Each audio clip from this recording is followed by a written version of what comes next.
Welcome to Getting Money Right, a show dedicated to helping you achieve financial freedom through education and inspiration so you can be freed up to pursue your true life's purpose.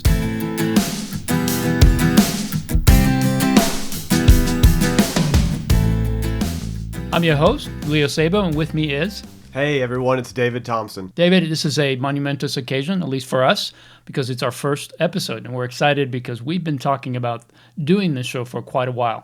Let's begin with just a brief introduction, who we are, why we started this podcast. Why don't you kick us off? Yeah, I would love to. I am super excited for us to begin this work. There are so many things I think that are inside of us that we've talked about that we want to get out and that we want to share and that we want to help people with.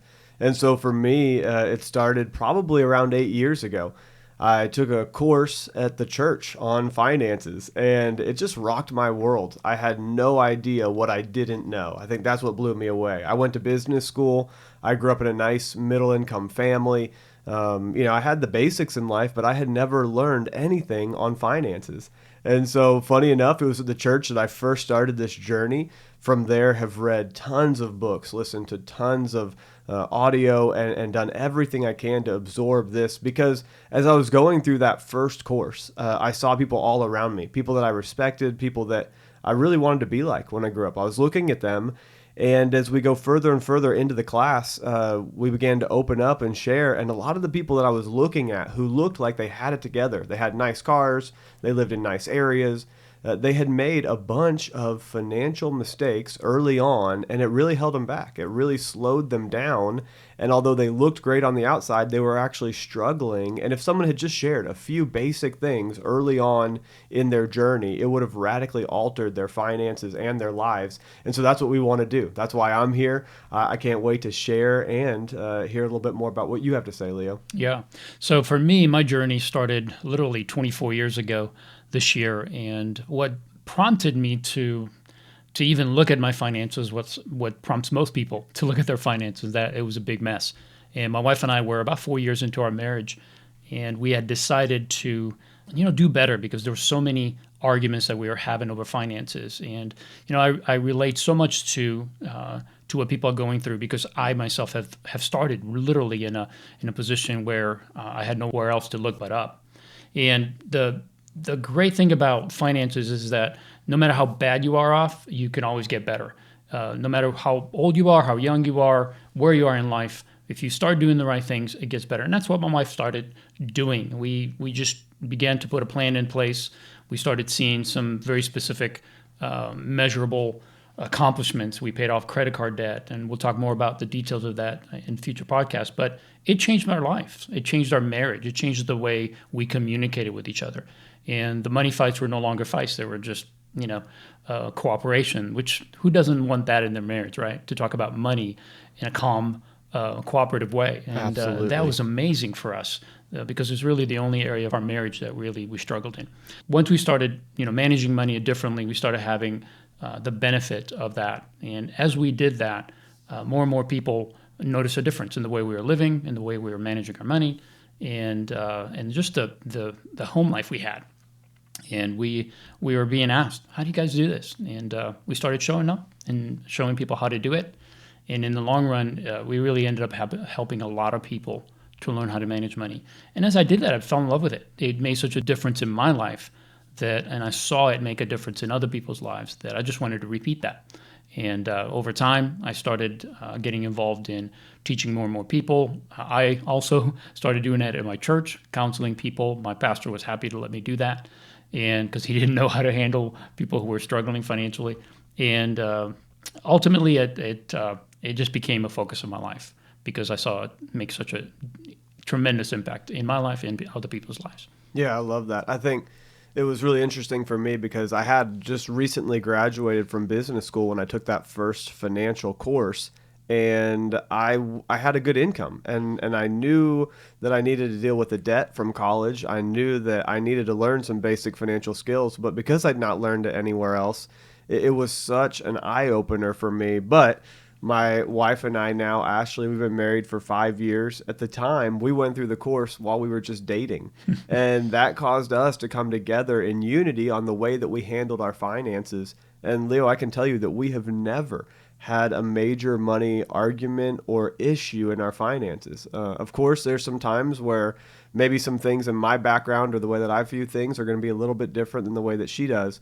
But the fact that we came together and understood and learned together this topic, it's radically changed the way that we communicate. And I love it. We've never had any major issues on finance. See, that's really exciting to me, David, because although I started and struggled with a lot to get to the point where I could do something about that, I had a desire to do so. But I love the fact that you guys never went through that you avoided all those mean things that you would have said to each other and all this stuff that would have just been no good, wouldn't have added any benefit to your marriage. And for you guys to start off with this money thing, getting it right from the beginning, even before you said I do, I think it's going to be a huge blessing. Has already been, but will be continue to be a blessing. And then you pass that on to your kids, which is something my wife and I were able to do. So our kids have never battled this financial thing. They've never paid credit card debt. They've never bounced a check. They never felt the sting of debt hanging over their head. And I am so grateful for that.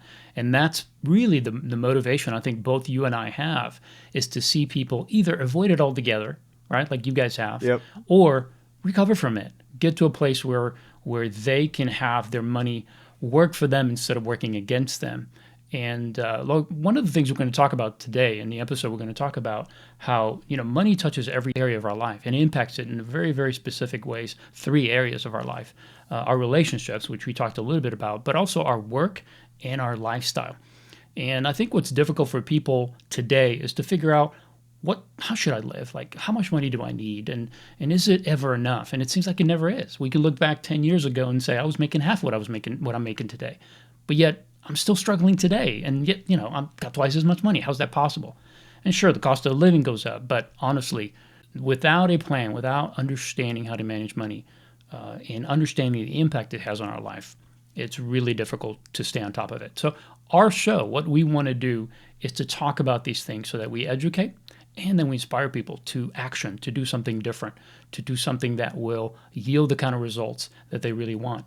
And really, I think at the core of everything that we want to do is to help people to go from just looking at their feet and taking one step at a time, trying to survive, but really to get free, to get rid of the debt, to get to a place where they are financially have peace and have freedom, so they can look up, see the horizon, and begin to pursue the things that they're really called to do.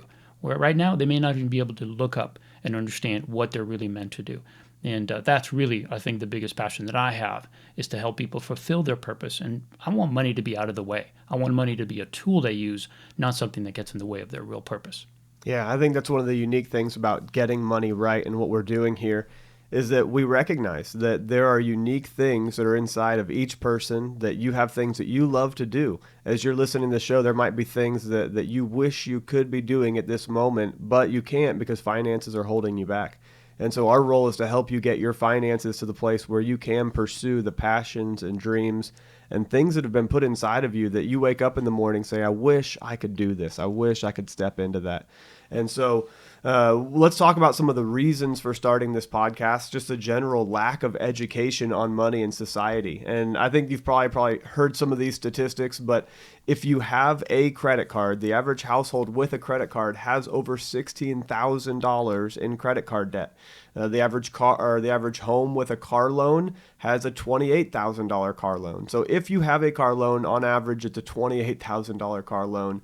Mortgages over $172,000 on average for the house.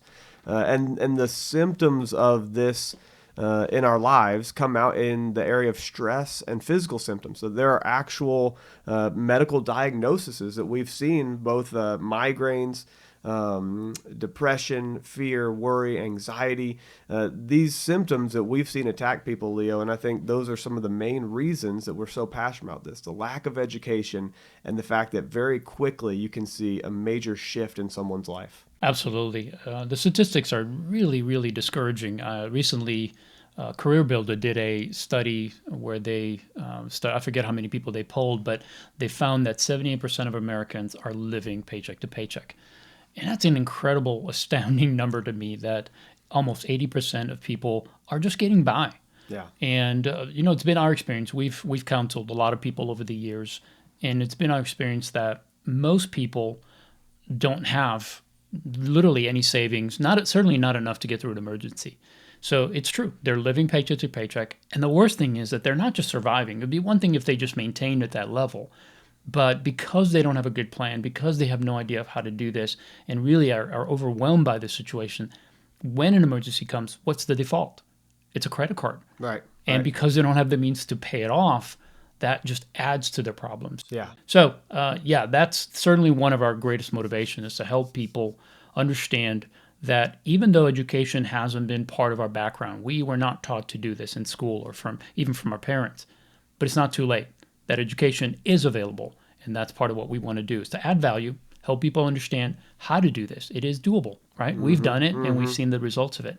And we want to share that. And also, as we go through this with the different episodes and everything we're going to share the ups and downs that we go through. Just because we have a plan doesn't mean we don't have challenges. We all do. It's life. It's unpredictable. But if you're prepared, you can weather those storms very easily. It's not going to knock you down. It's not going to destroy your life. It's just a bump in the road and you keep going. And that's what we want to do is to help people with that. Yeah, so another one of the reasons that we wanted to start this was just the fact that you and I, in talking, we felt like we had so much to share. There's so many things that I think we've done over the years. We've co-taught classes together. We've counseled people one-on-one. And when you put together your 24 years of experience, Leo, and my 8 years of experience, you've got over 10,000 hours of deliberate practice in this area. So Malcolm Gladwell wrote a book called Outliers, and one of the chapters he talked about how to become an expert in something, you've got to spend a lot of time in it. And he put the number out there of 10,000 hours, and he got it from Anders Ericsson. And Anders Ericsson, he says it's not just experience, but it's deliberate practice. And so I think that's what you and I have been doing for a long time. I don't know that I'm quite to 10,000 hours. I did a little calculation. I said, well, what if I'm doing 20 hours a week, 50 weeks a year? That's 1,000 hours a year, maybe 8 years of experience in this. And I can tell you that I have put in at least 20 hours a week in this area. And so I'm excited. I'm probably at 8,000. You're probably closer to 20,000. But between the two of us, I feel like we've got a lot to share. And so that's why we're excited that you're joining us. Yeah, I mean, we're experts in a very basic thing. Yeah. But it's not because we have a formal education or degrees behind our background, which is exciting for me as people are listening to this podcast, because it doesn't mean that they have to, spend 10,000 hours to get good at this. We've made it our life's purpose to share what we've learned, but you don't have to do that if that's not your passion. But if you do understand how to manage money, it'll make a big difference. And my hope is that what we share, I hope that it'll encourage people, but also give them that sense of if he dug himself out of a huge hole, then I can do the same. Yeah. And that's really why we talk about this show, not just being education, but inspiration. We need people to rally behind us, to support us, to hold us accountable, and to help us walk this out. Sometimes it's a difficult journey, but it's doable. And that's what's exciting to me is that I know that as people listen, as people apply some of the things that we're going to talk about, I know the end result will be financial freedom. Yes. And that's exciting to me. That's why I do what I do. Yes. And like you said, this is something that we are super passionate about, and we have kind of dedicated our lives to growing in this area and sharing it with others. But that happened because we learned the basics. So I worked for 5 years as the marketing manager for a forensic engineering company. But the whole time I was doing that, I was learning the basics of money, and that allowed me to step into my true passion, which is sharing this message with other people. And so now what I do full time for work is sharing this and working with others in this area. But I was only able to do that, to step into my passion and into my calling, as I would say it, is by getting money right. And because I got money right on the front end, I was able to do what I love to do every single day. And so that's our passion for you, is that you would get money right on the front end with some basic, simple skills and some practical, very technical things as well, but that you would get money right, and then you'll be able to step into your passion as well. Absolutely. So let's start with just talking about the main reason why we want to do this particular podcast. What's this episode about? Well, we want to talk about how money impacts our life. Both the positive and the negative, because knowing and understanding money is half the battle. For us to understand what money was created to do, how we use it in our lives to, create positive things in our life, to help us to accomplish the things that we want to do, is important. But also to understand the negative sides of money, because there are some negatives. There are some pitfalls when it comes to money. So we want to talk about how money impacts our life and look at three specific areas that money touches. And, I love this saying by Zig Ziglar. He said, money isn't everything, but it ranks right up there with oxygen. No, it's not the most important thing in life, but it's not something we can ignore. There's so many sayings in our society that talk about that emphasize money. Money is the root of all evil, or money's king, cash is king. We hear all these sayings, but when we look around, we realize no matter where you are, what you're doing, money is a part of it. Right? Every single day we spend it and we make it. Absolutely. So we need to figure out, how do we do this right? How do we get money in its rightful place in our lives so that it does not become an unhealthy focus? It becomes the very thing that helps us to do everything that we want to do. So let's begin with just talking about how money touches and impacts our relationships. One of the important things in my life is my marriage. My life isn't right unless my relationship with my wife is right. Right? It doesn't matter what I'm pursuing.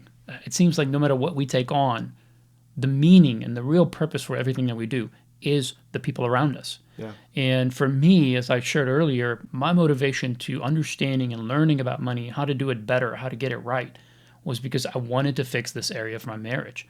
Our communication was not good when it came to money because we came from different backgrounds. One, we were two different types of people. I was a man, she was a woman. That alone is a challenge, right? We think differently, we approach everything differently. And for us, we had to understand not just the choices we make, but also why we make those choices. And in looking a little deeper into the choices that we were making. I'm what Dave Ramsey would consider or call a geek, and my wife's a free spirit. I like to look at the numbers. I want to know exactly where we're going. I like to put everything to the penny. She's not that way. She's a big picture person. So you can see how even that would be frustrating to me if I didn't understand how she's wired and how she thinks about money. And over the years, we've figured out how to find balance in that. I manage it, but she's fully aware of what's going on.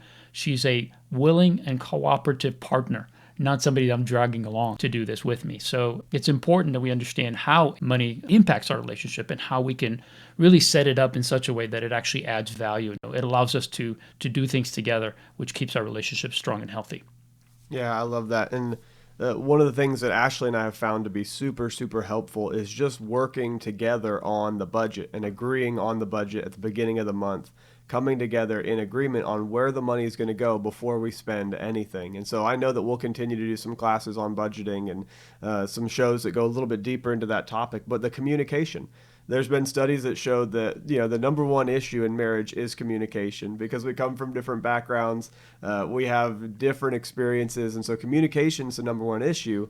But what's the number one issue that we have a struggle communicating about? Well, it's typically finances. Yeah. And so if we can get this area of our lives right, it really opens up a lot of healthy things in our relationships, and not just in marriage, but with our friends. I've seen a lot of people as they go through the courses that you and I put together, or as we sit down and counsel them, they learn how to say no. They learn when they can step in and do something with their friends and when they can't.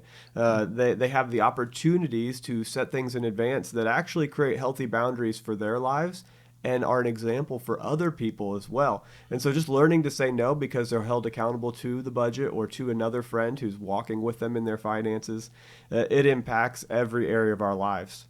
Yeah, I'm thinking about single folks that are listening to this episode, and money's such an important aspect of the social life of a single person, right? Everything that you do, you're hanging out at Starbucks, you're going to a coffee house, or anything that you do, money's always at the center of it. And I've counseled, I don't know how many people that were single, but I can tell you that their biggest struggle is, how can I manage the money I have in such a way that I can still have a social life, right? I mean, I want to have a social life. I'm either looking to get married or I want to have good friends around me. And the way the lifestyle of the single people is that they socialize, but they don't just get together at their own homes. They get together in public places, and there's always a cost involved with that. Many times there is. So having a plan, learning, as you said, to know when to say yes and how much to say yes to. Yeah. Right. Yeah. I mean, it's okay to have coffee. It's okay to go to hang out with your friends at places where you can buy a drink or a snack or something, whatever, a meal. It's okay to do that, But if you do that in a context of an actual plan where you know how much you have and you can designate it to it, then you know when you can say no and you can know when you can say yes. And that keeps you connected to those relationships and allows that value to be in your life, but it doesn't wreck you financially. And Right. it gives you a Right. future. And that's Absolutely. important. And that's the thing that I know, because our daughters were both young adults for many years before they recently got married. And they expressed this challenge. Like, Dad, how can I hang out with friends when my eating out budget is so small? And I say, honey, if it's an important thing to you, it's a priority, then you have to adjust for it. Yeah. And sometimes it's okay to tell your friends, you know what, I'll come and sit down with you at the restaurant, but I'm going to bring a lunch. Here's the thing that I know is that when you do that, when you take a stand for being financially healthy, Yes. other people will notice, and you may actually even influence them to make some choices in their lives that will help them to get on the right path as well. So it's good all the way around. But most important that we wanted to communicate is just this notion, is this reality really, that money touches our relationship, and getting our money right is really allowing us to improve our relationship and to have better relationships. Yeah.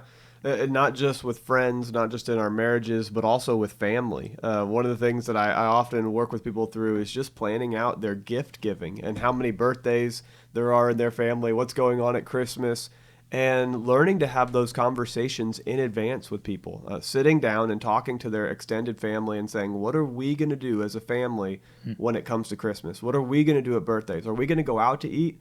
Are we going to do gifts? Are we going to do a huge thing? Are we going to do both? Sometimes the family can afford the gifts, but then they can't afford to also go to an expensive restaurant.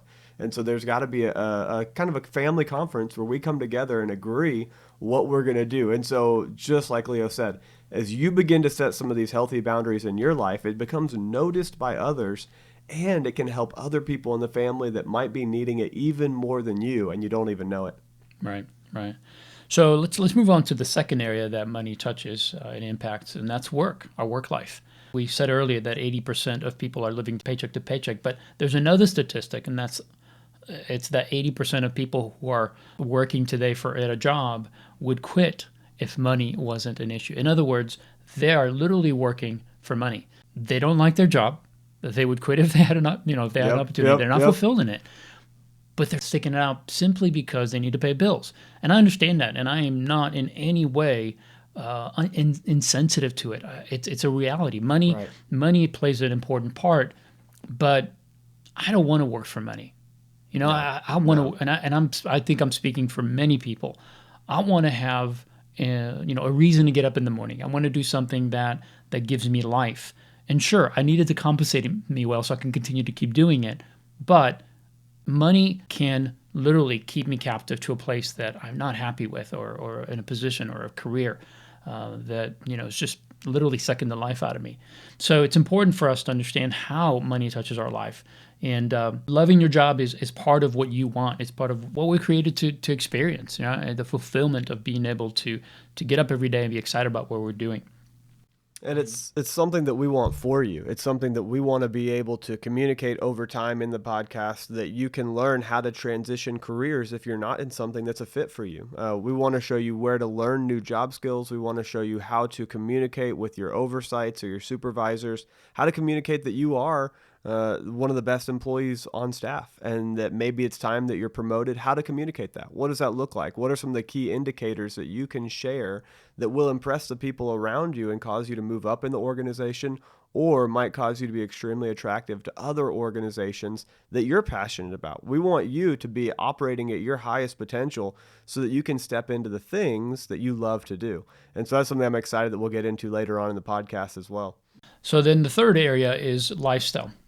Lifestyle is a difficult thing to understand or to choose, because most people are looking around and seeing other people, and we can't help but compare our lifestyle or how we live to other people.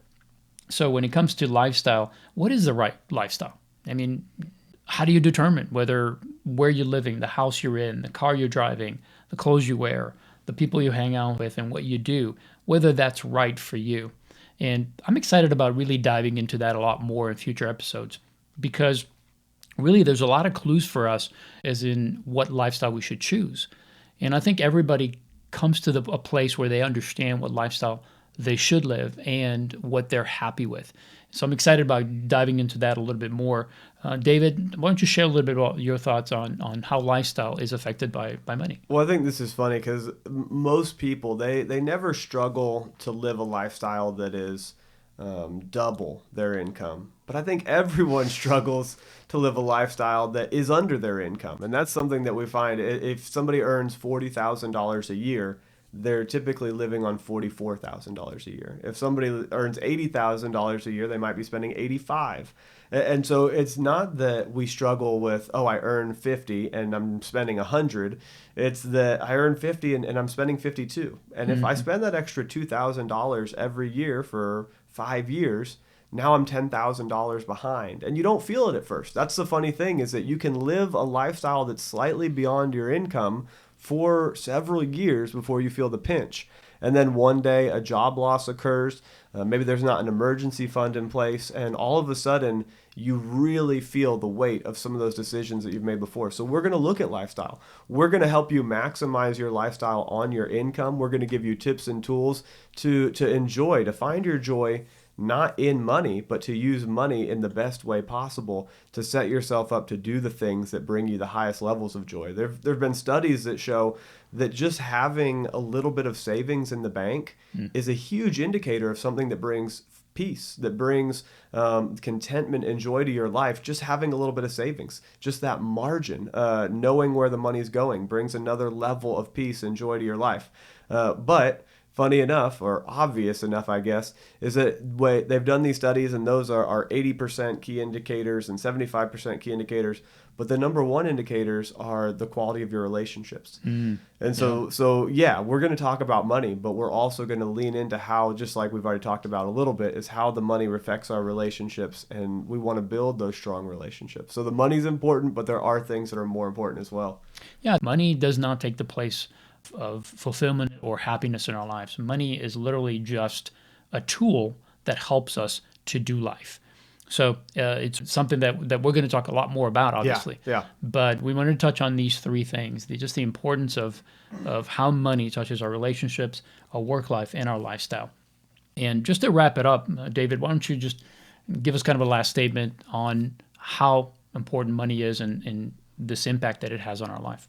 Yeah, well, we just want to say, remember, it affects your relationships, your work, and your lifestyle. And so getting money right, we're going to be walking with you for a long time to come. Now, Leo and I, we like to consider ourselves experts in the financial arena because of our experience, but this is our first podcast ever. So bear with us. We're learning, we're growing, we're so excited to be with you. And we're just asking that you'll join us on this journey because we want to walk together for a long time to come. So thank you for joining us for this episode on how money impacts our life. We encourage you to keep listening. Learn all you can, not just from us, but from every area. We'll have books, we'll have videos, we'll have other things in the future that we want to share with you that will help you grow.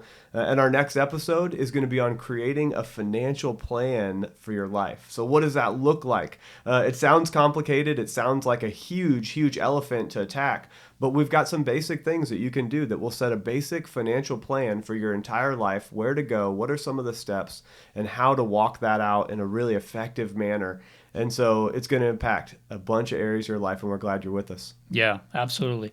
Thanks again, guys, for joining us. We're excited that you're part of this. And if you enjoyed this episode and it was beneficial to you, we invite you to subscribe to our podcast. You can get on iTunes and subscribe. Write us a review. When you do that, it helps make the podcast easier for people to find.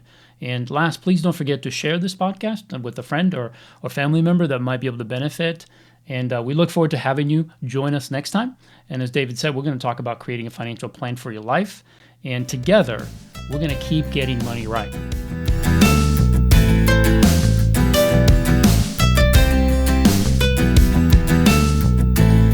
That's the funny thing, is that you can live a lifestyle that's slightly beyond your income for several years before you feel the pinch.